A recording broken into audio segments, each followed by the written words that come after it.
Welcome everyone to IsisParenting Sleep Support Webinar and Chat. My name is Nancy Holtzman. I'm a mom and baby nurse educator, board-certified lactation consultant, and board-certified in pediatrics. I'm here outside of Boston, Massachusetts at IsisParenting's home office, where we have 4 centers in the greater Boston area. We're also opening 4 centers in Atlanta, Georgia area later this week, and we're opening 5 centers in the Dallas and Fort Worth areas in about 2 weeks' time. So if you have friends or relatives in those areas, please help us spread the word. Let's see. I'm the mom of 2 older teenagers. Meg is the mom of 4 young daughters. And today we are talking about too early morning wake-ups. And this is a question that we get all the time, but in particular in the springtime. And I think many people were delighted that we're covering this topic today, and I can see by the number of people already in the room and all of the questions pouring in that this is a topic we should just start launching right away. So Meg, why don't you get started? Okay, thanks Nancy. Thanks for joining everyone. I'm going to try to talk through this quickly but clearly so we can save time for questions, so make sure you're ready to take some notes. Okay, here we go. So, the first thing I like to evaluate in an individual sleep consult with a family who's having an early wake up is, is your child really waking up too early, or is it just earlier than you prefer? If your child is getting the appropriate amount of total sleep in a 24-hour period that is dispersed appropriately between day sleep and night sleep, and they just happen to be waking up early, then they still may be very well rested overall, and it may simply just be a matter of shifting your overall schedule to a time that feels like a more comfortable wake-up time for you. So I guess my point is, just because your child's waking up too early doesn't necessarily, or waking up earlier than you prefer, doesn't necessarily mean that your child is not well rested. And then we have our little chart here about average sleep times, average sleep totals for babies by age. Of course, this varies a little bit. For example, a 4-month-old is really probably doing close to 15, if not more, hours sleep in a 24-hour period. But then by the time you get to a baby who's 14, 15 months, or a baby who's even 13 months, that may drop down to less than that. So these are averages. And, we talk too about the realities of solving a morning wake-up problem. It's harder to fix. That time of the day is similar to nap sleep. Those of you who've tuned in and listened to my webinars before and have heard Nancy chime in too, you know that we always say morning sleep is harder. It's lower sleep pressure. That means your child's sleep drive or sleepiness is much lower because he's just had a bunch of sleep in the overnight. It's lighter type sleep, more REM sleep, which in young babies is more active, more movement. So they're more likely to actually disrupt themselves out of sleep because babies don't have REM sleep paralysis the way adults do. So that's a time of day when your baby has the potential to wake themselves due to their normal REM sleep movements. And then when they do, it's then more difficult to go back to sleep. And so whenever you're trying to solve a morning wake up problem, you do want to expect a minimum of 5 to 10 days.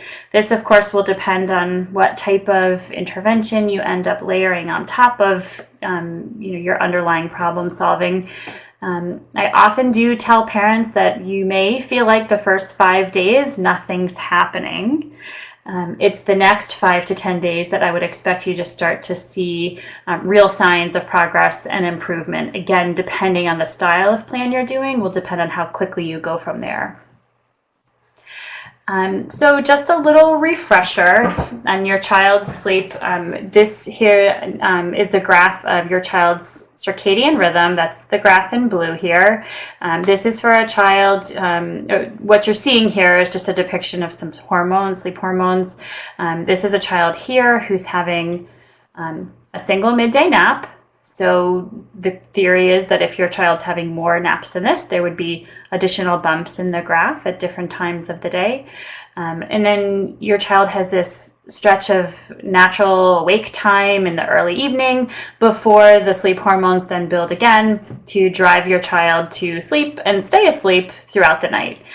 So that's circadian rhythm. That is one of the main drivers of your child's sleep throughout the night and staying asleep through the morning. But you can see, it starts to taper off here. And so, it does, again, become more difficult to stay asleep in the morning. That's when I sometimes say that's when the going gets tough. You also have sleep pressure. Sleep pressure is depicted by this orangey color arrow here. Sleep pressure is simply a measure of how tired your child is. How sleepy are they? Just because your child is exhausted doesn't necessarily mean it's going to be easier for him to fall asleep, but at some point, sleep pressure, if it gets high enough, causes your child to crash. The kids that you see like slumped over in their stroller in the most noisy and chaotic situations that you've ever seen. Those kids, I always say, they probably had awfully high sleep pressure. So you've got these two sleep drives, the sleep pressure and the circadian rhythm, working together to help drive your child to fall asleep, but also to stay asleep. And so as you get over here to these morning hours, everything's sort of tapering down. Again, it's much more difficult. This is the science that you always get from ISIS. This is always based in science. And the why behind why it's more difficult and why too early morning wake-ups often happen. Then we're just going to show you this sleep plot here so that you can see an actual visual of sleep times, sleep amounts in a baby.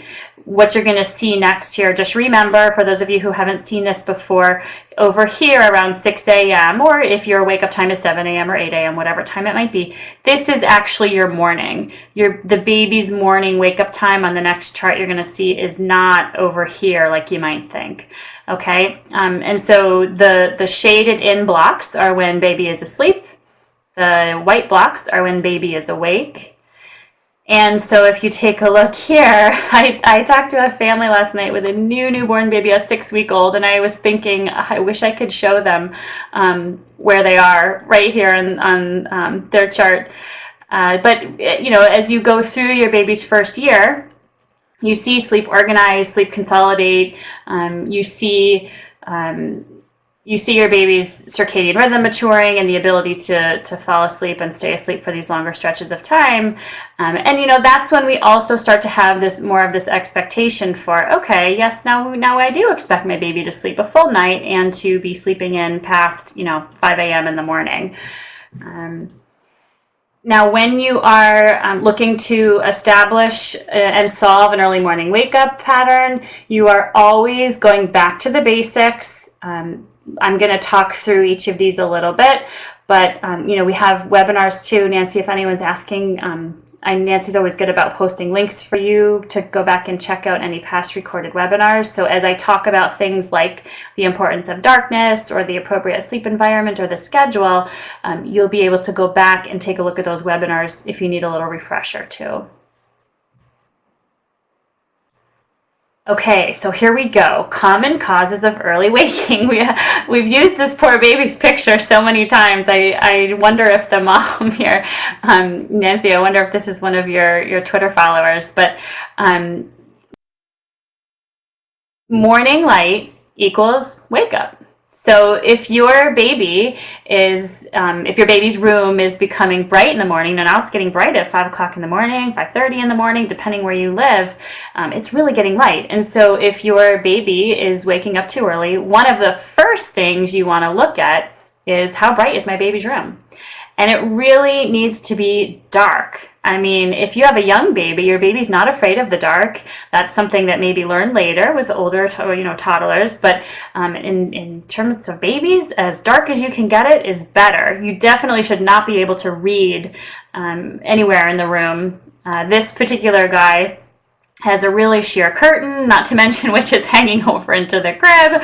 Also has a crib aquarium toy. That's something that's got flashing, rotating lights. Particularly blue and green color lights are the most stimulating. So you want to make sure your baby's little body is in the dark from your desired bedtime, but all the way through until your baby's desired wake-up time. So let's say your baby has been waking up at 5 o'clock in the morning, and you've been saying, "Ugh, forget it. Let's go. Let's get up. I'm gonna lay on the couch, and he can play with his toys." Okay. So this is sort of you're in survival mode. But if you're trying to reverse a problem like this, you would actually have to say, okay, my baby's circadian rhythm might actually be set now to this earlier 5 a.m. time because I have been getting him up and bringing him out into the light or playing. And so you need to spend a little time reversing that. Generally, it takes about 3 days. So what you would actually want to do is when your baby woke up at 5, which might currently be a fair expectation if light has been a factor, you will now go get your baby. But instead of bringing him out into the light or turning on lights to start your day, you actually want to sit with your baby in the dark room and keep nice and quiet, mellow, calm. You can talk to your baby, rock, hug your baby, try to keep him as quiet as you can, and stay in the dark until the time you want your baby waking up. And after about 3 mornings of this, you'll expect the circadian rhythm to start to catch on, and for your baby to have the potential to then sleep into the later time.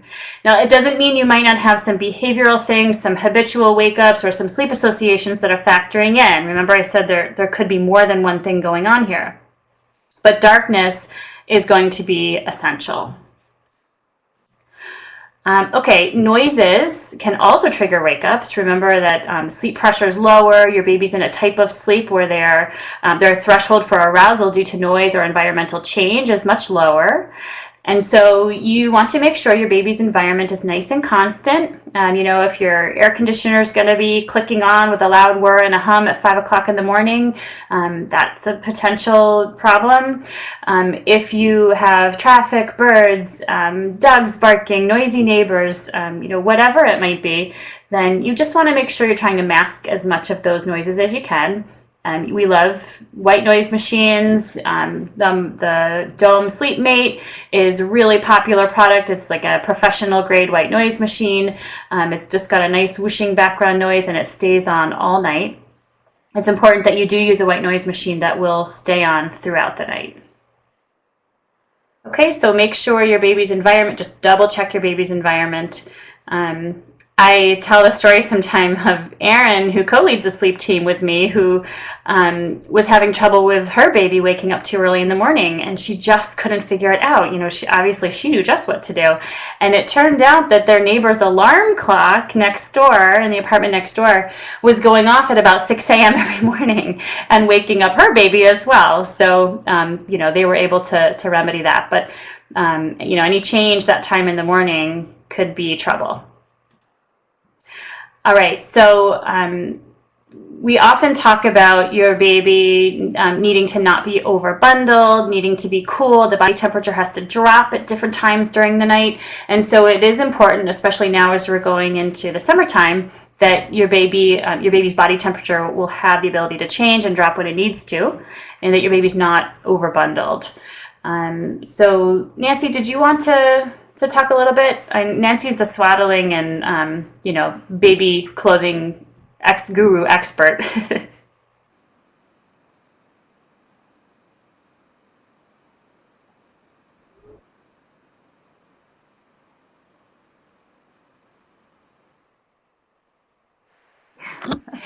Well, I'm a mom and baby person, and Meg is also a mom and baby person, but chiefly a sleep expert. And I just dip my toes in sleep on TV. But yes, I'm getting so many questions about temperature, room temperature, what to dress the baby in the summer. And the next slide I'll talk to as well about the room climate. And also thank you to the people who sent in these beautiful pictures of their babies. So I did want to mention that we do want to dress the babies lightweight if you don't have air conditioning and if the room is going to be warm, because as you'll see on the next slide, I think I'll just zip through there for a second, you want to have the windows closed by the time it's going to be 4 o'clock in the morning, because that's when ambient light begins to raise and that's when the birds start to chirp. So you can leave the window open at night, at 9 or 10 o'clock at night, so that the cool night air comes in, the fresh air comes in, but then perhaps before you go to sleep, you want to creep in and close the window. And maybe Meg has some professional advice on how you might be able to do that with disturbing your baby less. But that way you get cool air in the room at night, but and it can stay in the room and not be disturbed by the light coming in and the sound coming in the morning. But I do recommend having a fan going then to keep that air moving. You don't want the fan blowing directly on the baby, but it can blow over the baby or near the baby, and that just circulates the air. And that's if you don't have an air conditioner going.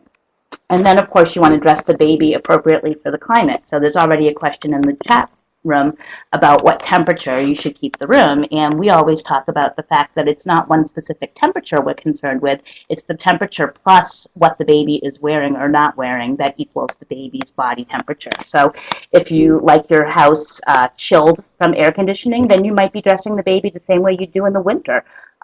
Long sleeve pajamas and a sleep sack over them, for example. If it's 72 or 74 degrees in the bedroom, then maybe the baby's just wearing a t-shirt and a lightweight muslin sleep sack. So these are the lightweight Aiden and Anae sleep sacks. The summer weight ones are very, very thin, but they're still warm, they're still soft, and that's a nice summer product. There's also the cotton halo sleep sacks, which are different than the fleece version. So I put some links to those up here. As we always talk about, keep the feet covered. So it's okay and normal for your baby's hands, nose, cheeks to feel cool at night. That's a circulation issue. It's normal. If you put your hand down their shirt front, their chest and tummy should feel warm, and their feet should be covered. So that will help keep them sleeping a little bit better. And these Magic Merlin sleep suits truly are pretty amazing, and they do look like little snowsuits, but they really do permit airflow, and babies tend not to get overheated in those, and they can just wear a diaper underneath. So even though you may shy away from the Magic Merlin looking at it and thinking it looks so hot, really the babies do stay very comfortable, and they do sleep well for several months in those. I'm sure many people in the chat room can attest to that. Okay, I think I covered that slide, and this one. So Meg, I think back to you. Ha! Look at that, Colleen. Is that quick? Thanks, Nancy.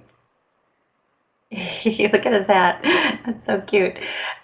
Okay, so when you're trying to... She just posted that. Oh, good. Thank you. We love when you all share pictures with us. So when you're trying to fix a too early wake up problem, you need to take a look at your baby sleep dispersal. And remember, there are a lot of things that could be going on contributing to why you're having a too early wake up. But I often look at, if baby's having a late nap, even if it's 45 minutes or an hour and it doesn't seem like it's that long, and then baby's going to bed ultra early, like an hour and 90 minutes later, you're putting your baby down. Again, you've heard me often say don't get stuck in a newborn rut when you have an older baby. So a late nap plus a too early bedtime can equal too early wake up. In other words, when I look at these sleep assessments and I see sort of this clustering of late afternoon sleep followed by an early bedtime, by the time you get to 4:30, 5 o'clock in the morning, your baby might just be done. He's like, I feel good, I've had enough. So you want to take a look at your baby's schedule, make sure your baby's on an age-appropriate nap schedule, make sure your baby's having age-appropriate stretches of wakefulness between each nap to build the sleep pressure. Sleep pressure has to be high enough to cause your baby to be able to fall asleep quickly and to maintain sleep for long periods of time. Now, I'm not talking sleep depriving your baby or forcing them to stay awake for long periods of time, making them overtired. That's not, of course, what we're talking about. It's just that sometimes the schedules, especially at the end of the day, naps get a little too close to bedtime and then there can be trouble in the morning.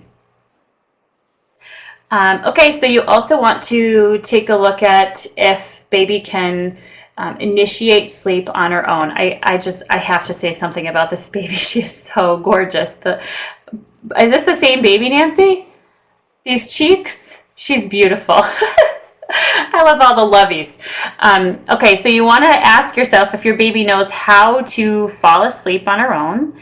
Because remember, when the going gets tough at 4 in the morning, 5 in the morning, when it's harder for your baby to go back to sleep, you want to make sure that your baby has the skills to be able to accomplish that on her own.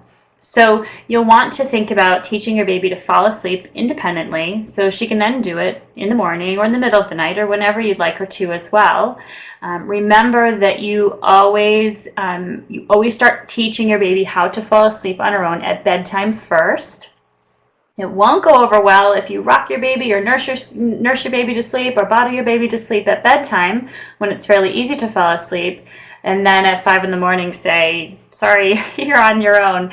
That would be more of a mixed message. So keep sleep initiation consistent across the board.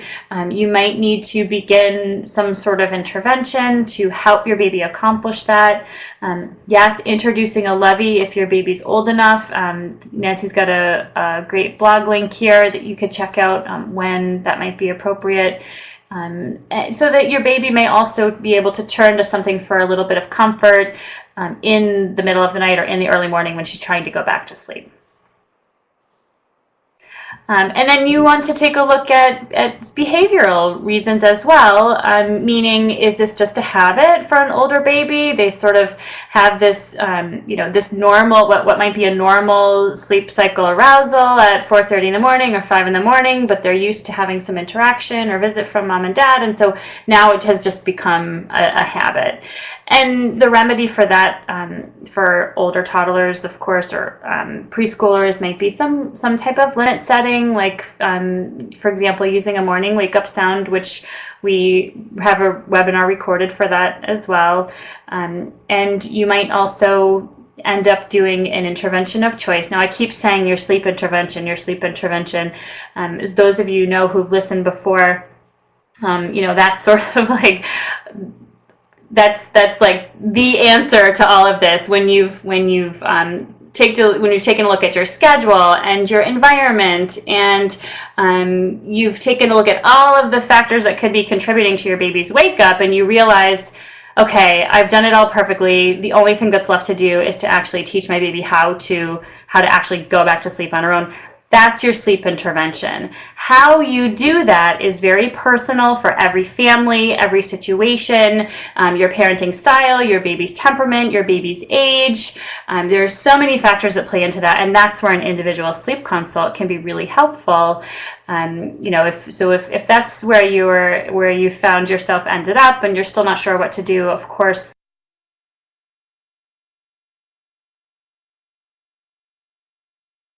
we are always happy to give you, that personalized help. And then finally, when you're looking at a morning wake up, you are looking at, are there any habitual feedings which might be contributing to this? So if you think back to the circadian rhythm, among other things, it drives for digestion at predictable times. So if your baby's used to getting a little bottle or nursing or a snack, your toddler's getting a snack at 5 o'clock in the morning, if they then are having a normal sleep cycle wake up, because remember, waking between sleep cycles is actually normal, they may force themselves into a more full wake up because their tummy really feels hungry.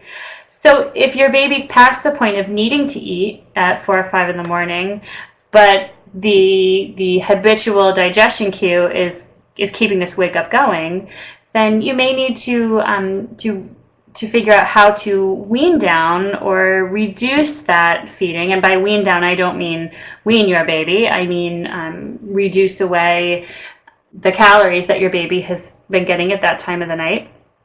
And so you might want to check out the Gently Reducing Night Feedings webinar, which we recorded a few months back, on how to either move a feeding, or you could delay it, or you could wean it down and transfer it to a morning wake up time that's more appropriate for your baby or your family.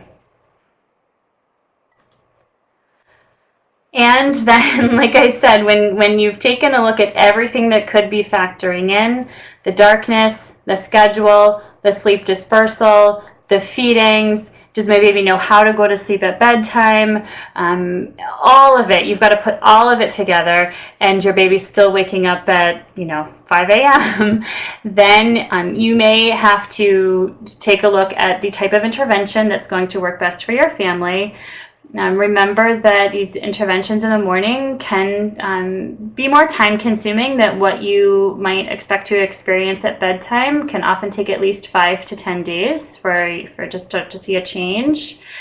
And as we say here, if you're just not sure about the timing or the sleep needs, or you're just not sure how to put it all together, a fresh set of eyes, like I think Nancy means ours, we're always happy to help you.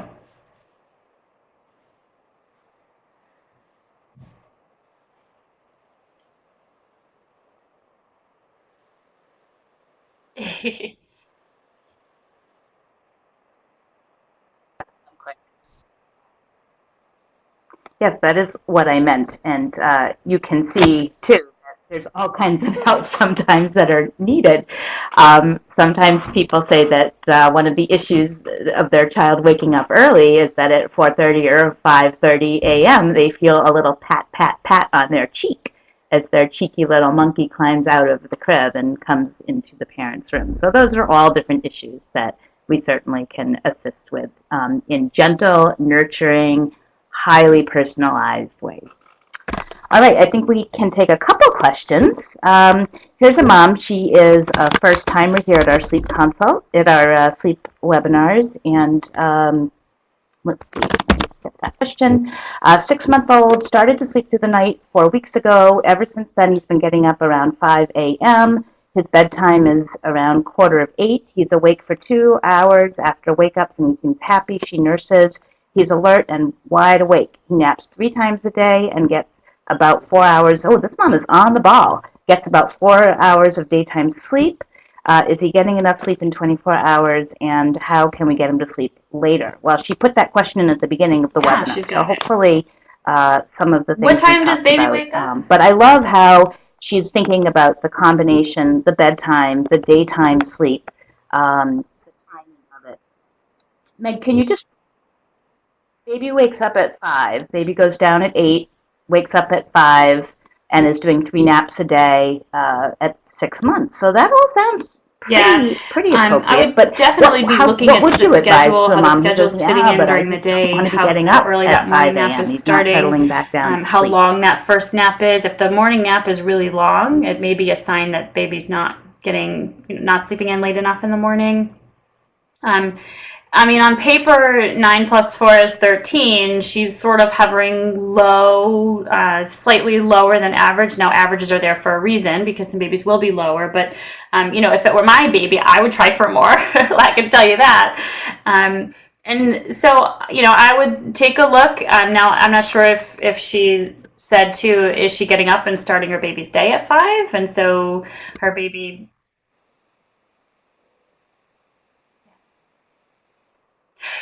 Yeah, no, no doubt. Your baby can still wake up even if you have room darkening shades. The question is what comes next. If she's getting him up, taking him out to another room, playing, turning on lights, now they're perpetuating 5 a.m. It's going to keep happening.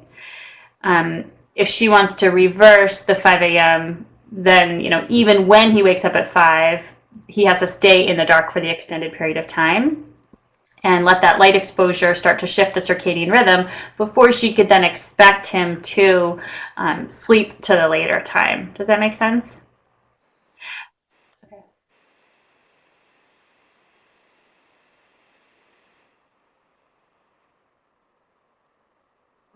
It does. At the very beginning of the webinar, one of the links I put in was a link to the end. I can never remember, the beginning of daylight savings or the end of daylight. I can't remember, but it's the fallback daylight savings webinar, because that talks about using and then the other thing is at 6 months old, 4 hours of daytime sleep is more than average to try to extend that and morning sleep. So this baby might be able to drop the 3rd nap, have a really nice morning nap, now the 2 naps space apart a little more, and have a really nice midday early afternoon nap, and then that last stretch of wakefulness now becomes the longest of the day. It's not 2 hours, it may be more like 4 hours. That's if if baby is getting really two nice naps during the day, and then the night can lengthen, you can lengthen night sleep in that way too. So I mean, this is the kind of situation where I guess I would, I think schedule is probably the biggest culprit here. But hopefully from listening to the webinar, she got some ideas she could try too about the darkness extension in the morning. And, of course, making sure her baby knows how to go to sleep on his own. So at 5 in the morning, when it's harder, he can do it again.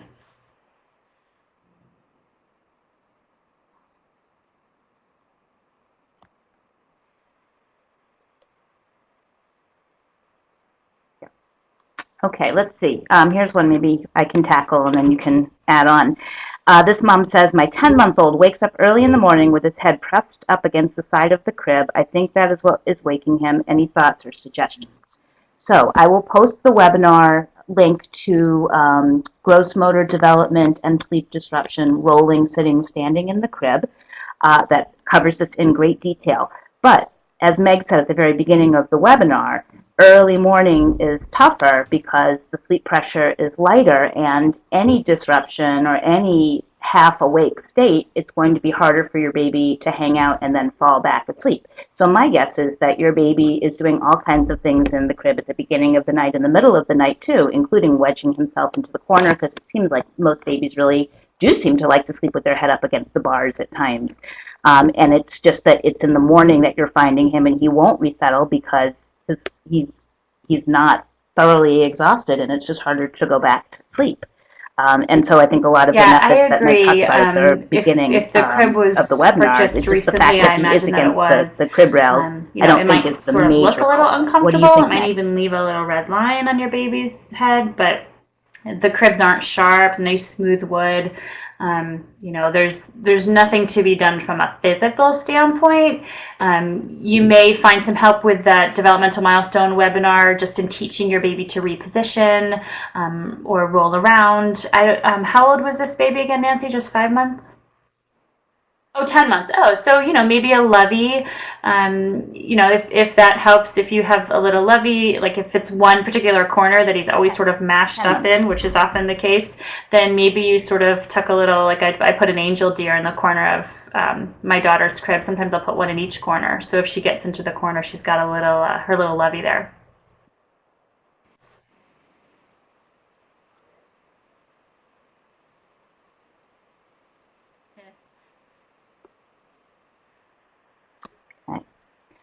All right, let's see, many questions, but as always, more questions than we have time for.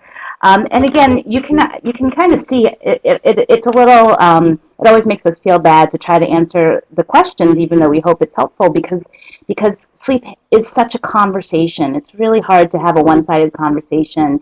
Every question leads to 5 more questions, and the answers to those questions help us shape our responses. And so that's why a phone-based consult works so well.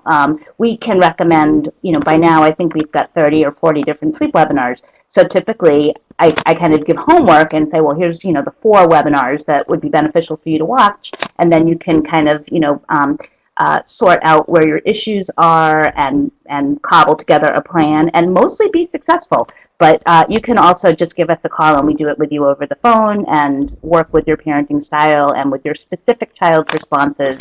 For example, there's a question here that we can't get to about a mom who's a working mom, and she needs to get up at 5:30 in the morning, so she can't sit with him in the dark. But on the weekends, she would like to, see if there's something they can work on so he can sleep in a little bit later, and so on. And so these are, all of the unique situations. Every situation, every baby, every parent is a unique situation when it comes to sleep, and also when it comes to feeding and breastfeeding as well.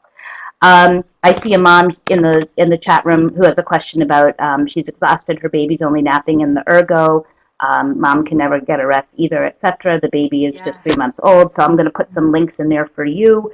But also, I don't know if you're nursing, but I would highly suggest practicing nursing side lying and learning how to nurse comfortably side lying during the day, so that you can lay down and get some rest yourself, and your baby will get some rest, and that actually will help you at night as well in the early morning hours, especially when you can learn to nurse on both breasts without flipping over and having to turn your baby over as well. So I'll put links to that as well.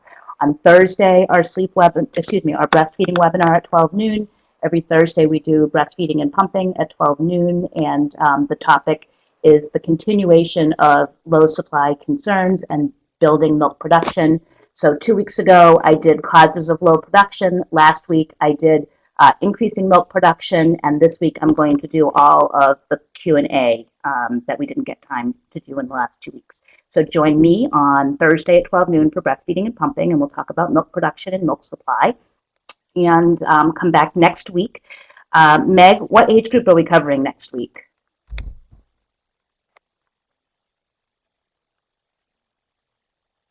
Meg's off the mic, but I think we posted this on the website. Let's see. Probably you guys know better than I do by now. Next week we are covering next week we're going to do sleep and nap patterns, birth to 5 months. Now, these are already on the website. We're just revisiting them because we did them a year ago. So we're putting fresh babies in, and we're making the text purple, and we're just, adding some new things that we've been talking about. So, and adding links to related webinars as we review them. So next week we're going to do sleep and nap patterns from birth to 5 months. Everybody should have pictures to submit for that one. So even if you have a 10 or a 15-month-old, you've got pictures from birth to 5 months. They have to be in a safe sleep environment. And then the following week, we're doing an older toddler topic. We're going to do silent return to bed, the toddler and preschooler approach. And then the 28th, we're just going to do all Q&A. So all of the sleep webinars are at the same link, and that link.